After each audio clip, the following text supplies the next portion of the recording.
नमस्कार, मैं आलोक दीक्षित एक सूचना के साथ बात को शुरुआत करना चाहता हूँ। भारत में प्रतिवर्ष लगभग 1.5 लाख मौतें रोड एक्सीडेंट्स यानी सड़क दुर्घटनाओं के कारण होती हैं। मित्रों, आप सभी को स्वतंत्रता दिवस की हार्दिक शुभकामनाएं एवं मंगल कामनाएं। मित्रों, अभी हम लोग 76वां स्वतंत्रता दिवस मना रहे हैं। आज़ादी के लगभग 50 वर्ष पूर्ण कर चुके हैं। पिछले वर्ष हर घर तिरंगा अभियान चलाया गया।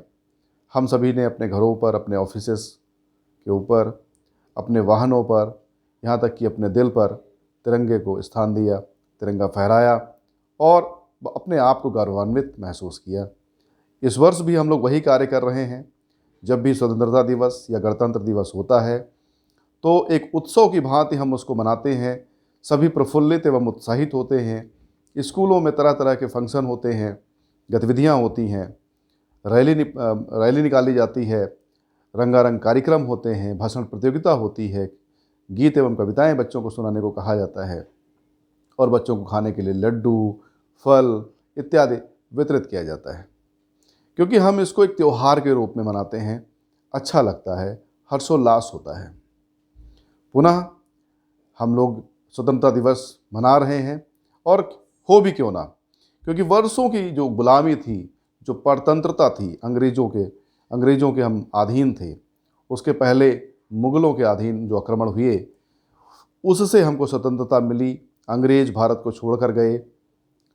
15 अगस्त सन 1947 को भारत आज़ाद हुआ और उस आज़ादी के साथ ही हम लोगों को अधिकार मिला अपनी वोट का इस्तेमाल करने का, अपनी सरकार चुनने का, अपने एक संविधान जो बाबा साहब भीमराव अंबेडकर के प्रयासों से एक संविधान भारत को मिला और उस संविधान में बहुत से ऐसे प्रावधान किए गए जिससे कि प्रत्येक व्यक्ति में एक ऐसी पावर आ गई कि उसका कोई शोषण नहीं कर सकता, उसको कोई दबा नहीं सकता, उसका कोई प्रताड़ित नहीं कर सकता।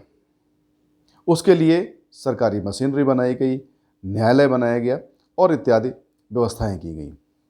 साथ ही साथ में कुछ मौलिक अधिकार भी दिए गए व्यक्ति के। वो मौलिक अधिकार के अलावा कुछ चीज़ें चाहिए शब्द में आ गई, जो कर्तव्य आ गए कि व्यक्ति के, आप भारत के नागरिक हैं, आपके अधिकार भी हैं परंतु आपके कुछ कर्तव्य भी हैं कि आपको यह करना चाहिए। चाहिए वाली जो बातें हैं वो बड़ा कठिन होता है, थोड़ा आसान नहीं होता है करना, क्योंकि जो अधिकार है सबसे पहले हम डिमांड उसकी करते हैं। बोले ये मेरा हक है, मेरा अधिकार है, मुझे दो। एक गाना भी आया था, सड्डा हक इत्थे रख। तो सड्डा हक की तो हम बात कर लेते हैं, लेकिन मेरा जो कर्तव्य है ये मुझे करना चाहिए, उसकी बात नहीं करते। और अगर कोई आपके ऊपर उंगली उठा दे तो आप उसके लड़ने के लिए तैयार हो जाते हो कि नहीं भाई, हम नहीं कर रहे तो आपको क्या फ़र्क पड़ता है। सड़क पे कचरा नहीं फैलाना चाहिए, ये हमारा कर्तव्य है, लेकिन बहुत से लोग इसका पालन नहीं करते। चलती हुई गाड़ी से चिप्स का पैकेट सड़क पे यूं उड़ा देते हैं। ये भी नहीं करना चाहिए, लेकिन लोग करते हैं। रेलवे लाइन को क्रॉस नहीं करना चाहिए।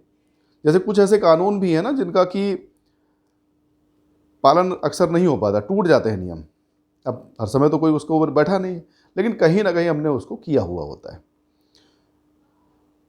लेकिन जो मैं चाहिए की बात कर रहा हूँ कि हमारे जो कर्तव्य हैं हमें उनका ध्यान रखना चाहिए। हमें सड़क पे कचरा नहीं फैलाना है। मेरी वजह से किसी सामने वाले को सड़क पे, पब्लिक प्लेस में परेशानी ना हो, इस बात का ध्यान रखना चाहिए। तभी तो आज़ादी का असली मतलब निकल कर आएगा। हमने बहुत अच्छे भाषण दे लिए, हमने गीत सुना लिए, हमने तिरंगा लहरा लिया, हमने बाइक रैली निकाल ली, लेकिन जो हमारे चाहिए वाले यानी जो कर्तव्य वाले कार्य हैं वो हम नहीं करते। तो भारत का गौरव कैसे बढ़ेगा? हमारे देश की जो सिरमौर मुकुट है उसमें कैसे वो रत्न जटित कैसे होगा, उसमें 4 चांद कैसे लगेगा? अगर हम सभी लोग व्यवस्थित होंगे, भारत के सभी नागरिक सभ्य होंगे, संस्कारित होंगे, सुशील होंगे, कुलीन होंगे, तो जब कोई बाहर से आएगा वो देखेगा, कहेगा नहीं, भारत तो बहुत अच्छा एक देश है जहाँ पर सभी एक सिस्टम, एक तरीके से कार्य करते हैं। पुनः मैं अपनी बात को रोड सेफ्टी पर केंद्रित रखते हुए क्यों इन बातों को बार बार कह रहा हूँ कि अभी आज़ादी के 50-75 वर्ष बीत गए, 76वां स्वतंत्रता दिवस मना रहे हैं हम। लेकिन रोड पर क्या हो रहा है?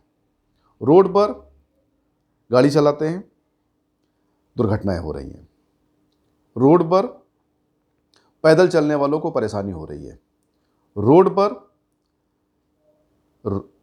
ट्रैफिक का पालन न करने की वजह से झगड़ा हो रहा है आपस में, बातों का झगड़ा, मारपीट का झगड़ा, आंखें दिखाने का झगड़ा, तरह तरह की चीज़ें। अब जैसे अक्सर देखिए, आप लंबी चौड़ी एकदम ऊंची कार लिए चले जा रहे हैं, मतलब पार्टी का झंडा लगा है, इट में भी कांग्रेस, इट में भी भाजपा, सपा, बसपा, तृणमूल, कई भी पार्टी हो सकती है। पार्टी का झंडा लगा करके एक लंबी चौड़ी ऊंची गाड़ी खड़ी है, और अगर निकलने वाले व्यक्ति ने कुछ बोल दिया, वो गाड़ी जो है वो ट्रैफिक जाम कर रही है या उसने कुछ रैश ड्राइविंग कर रहा है, तुम्हें पता नहीं भैया गाड़ी है, तुम्हारी हिम्मत कैसे हुई, बोल दिए। तो भैया गाड़ी बोल करके कम से कम 8-10 छोटे भाई आ जाते हैं। समस्या यही है, गलत को गलत कहने की भी हिम्मत आम इंसान नहीं कर पाता रोड पर, क्योंकि वो उनका अपना एक अधिकार है। हम बीच चौराहे रोड पे गाड़ी खड़ी कर दिए तो तुम्हारी हिम्मत कैसे पड़ी बोलने की। दूसरी चीज़, अगर कहीं पर सकरा रास्ता है, जाम लगने की सिचुएशंस है, तो मैं पहले भी अपने वीडियोस में बोल चुका हूँ कि किसी को भी पेशेंस नहीं है, ट्रैफिक रूल्स का पालन नहीं करना है। अगर आप अपने लेफ्ट को मेंटेन रखोगे तो जल्दी जल्दी वाहन निकल सकते हैं, उसको नहीं करेंगे। कुछ डेटा मैं आपके सामने रखना चाहता हूँ, क्यों ये गंभीर विषय बनता चला जा रहा है।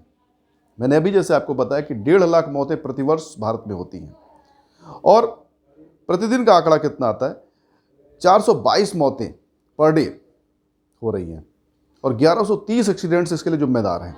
और ये केवल मैं डेथ्स का आंकड़ा रख रहा हूँ, डेथ्स, फॉरगेट अबाउट कितने घायल हो रहे हैं, माइनर इंजरीज हो रही है या फिर सीरियस इंजरीज हो रही है, हाथ पैर टूट जा रहा है, लोग हॉस्पिटलाइज हो रहे हैं, महीनों लग रहे हैं, किसी को हफ्तों लग रहा है, लाखों रुपए का खर्च हो रहा है। कुछ लोग आजीवन चलने में असमर्थ हो जाते हैं, किसी की इस तरीके से पैर में फ्रैक्चर है, हाथ में फ्रैक्चर है। तो बहुत बहुत बड़ी चीज़ें हैं। यदि हम विचार करें तो विषय बहुत बड़ा है। एक घंटे में 18 डेथ्स हो रही हैं, 18 मौतें एक घंटे में। सोचिए जरा, भारत में। क्यों? क्योंकि रोड पर एक्सीडेंट हो रहा है। कारण बहुत से हैं, मेरा स्वयं का है, मतलब हम सब लोग रोड पे चलते हैं, हम सही से नहीं चला रहे हैं, दूसरा सामने वाला सही से नहीं चला रहा है, तीसरा रोड इंजीनियरिंग गलत है। जो रोड को लोग बनाने वाले लोग हैं, क्या उन्होंने सही से उस पर सारी टेक्नोलॉजीज को लगा करके रोड बनाई है? उसका भी एक अलग विषय है कि रोड इंजीनियरिंग भी गलत है। आप देखते होंगे कई जगह पर, उसमें मैं अलग से बताऊंगा। तो रोड इंजीनियरिंग बहुत इंपॉर्टेंट चीज़ है, और ट्रैफिक नियमों का पालन ना होना, ना जानकारी होना, ना पालन करना, ये एक बहुत बड़ा कारण है। वाहन कितने हैं भारतवर्ष में?